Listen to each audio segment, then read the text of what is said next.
Go ahead. This is Derek with Rocky Mountain Sasquatch Organization. We're back up here in Rough Hollow and been all the way back to Bigfoot Highway and back. And on our way back, we've noticed something else that has actually happened.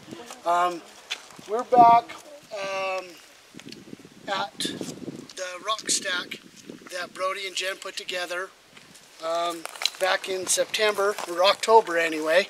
This is it. This is where we had a little rock stack put together after we had gone up, where it was right where we found the 19-inch print right down here as well. But what's got us stopping here and looking at this again at this point is the rock stack has changed since we moved on our way up. It's been the exact same every time we've come back down here into Rough Hollow, and then out of the blue on our way back today, it's been changed. The rocks have been all knocked off, sitting off to the side. This rock has now been turned and facing and pointing up the direction that we had gone, and this rock has been placed there. You know, why? Who knows? You know, we weren't here when it happened, but the fact is why would anybody do that? And there's been absolutely nobody's been up here as far as we could tell. Haven't heard anybody, haven't seen anybody, no evidence that people have been up here. So, but, you know, and this is in the last, say what, 2.5 hours? Right. That this is actually taking place. So, on our way going back down here, we stopped off basically up at Bear Cafe. We were down in the bottom of the riverbed where it wash comes down, and we heard basically movement, something going up and around us, which of course you're in the mountains, you're in the wilderness, it could be anything. Prim over here, our little sniffer, and she goes nuts. I mean, she distinctly started growling and facing up towards the direction of where these cliffs were just above us. We decided that it was probably not a good idea that we stayed where we were, because you know, anything could have come off that. If it's a mountain lion or anything, they had the upper hand, had all the elevation on us. So we walked another maybe 100 feet, 200 feet out of where we were and could hear something else moving on. So Brody, who's actually holding the camera right now, took up and did a wood knock. And almost instantly, from the ridge above us, and it had moved probably a good 300 yards from where we were, you heard a nice, distinct wood knock. Sorry we didn't get any of this on video, but you know, it's just, it is what it is. But at least this is some specific evidence that, you know, we've been paralleled since we got back into Bigfoot Highway.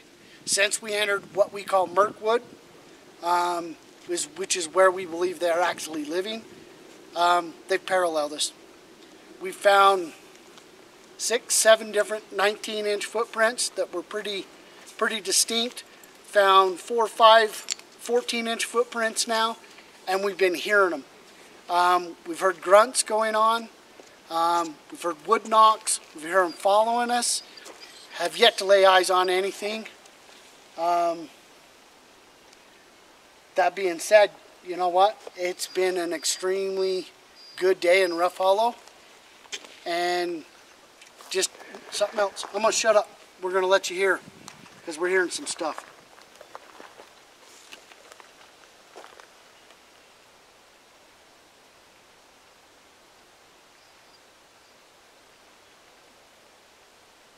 That was a loud wood knock coming from up that direction as you were talking.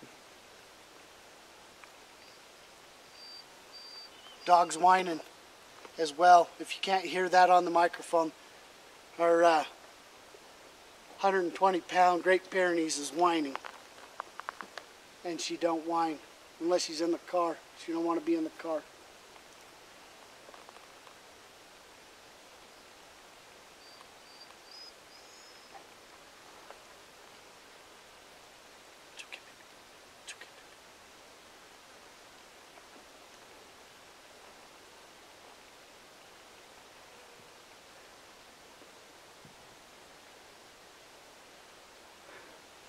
Anyway, I think we have some pretty compelling evidence that they're back in Rough Hollow.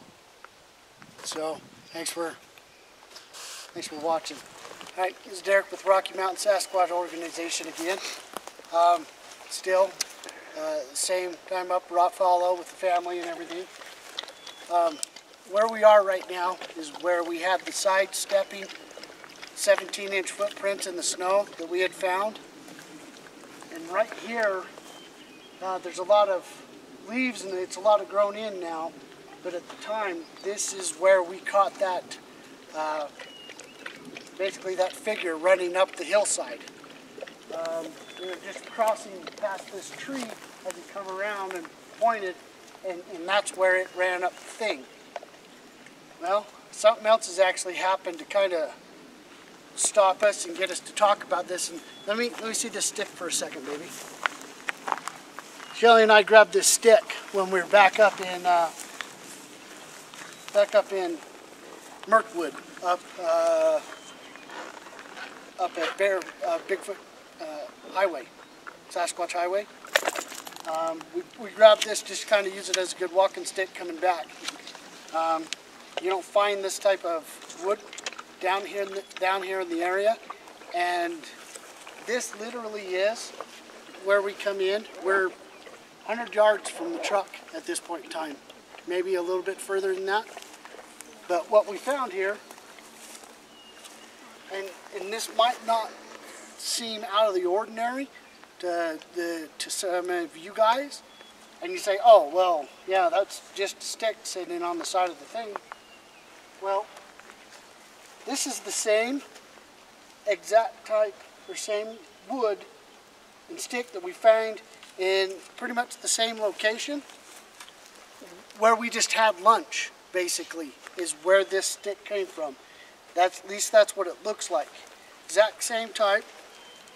And it's stuff that you don't see down here in the valley. It's stuff that you actually see up where we just had lunch, you know. We're talking a few miles up and around and clear down that way. Well, this stick was just kind of laying here, and it wasn't on the way up. And we walked right past it. It wasn't on the way up. This is something that we believe, we've been paralleled by both sides. You can actually hear it going up this side. We've heard it going this. We've heard it actually following us through the actual shell rock on the riverbeds coming down here. So we believe this has actually been gifted to us. I think it is a sign of, I think it just imitated us. I think it saw us pick up the stick. It considers that we actually think this is something worthy and valuable to us. And I think it picked up another walking stick or another stick and gave it to us. You know, that might be giving them additional credit. It might be just a fluke or whatever, but I think there's a lot that actually imitates it, or at least suggests that that's what just happened. So we've left it some almonds, and we've left an actual peach for this. In fact, it's a nectarine is what it is. So we don't like to give them gifts, but when we believe we've been gifted, we're going to show our gratitude and we're going to give gifts in return. So that's what we're doing, and we're making sure that they're all natural. You know, we're just giving them some almonds, giving them a nectarine. In fact, I doubt they've ever even had a nectarine, so it might be a treat for them. Anyway, welcome to the mouth of Rough Hollow on an extremely good Sasquatch Bigfoot expedition with the family.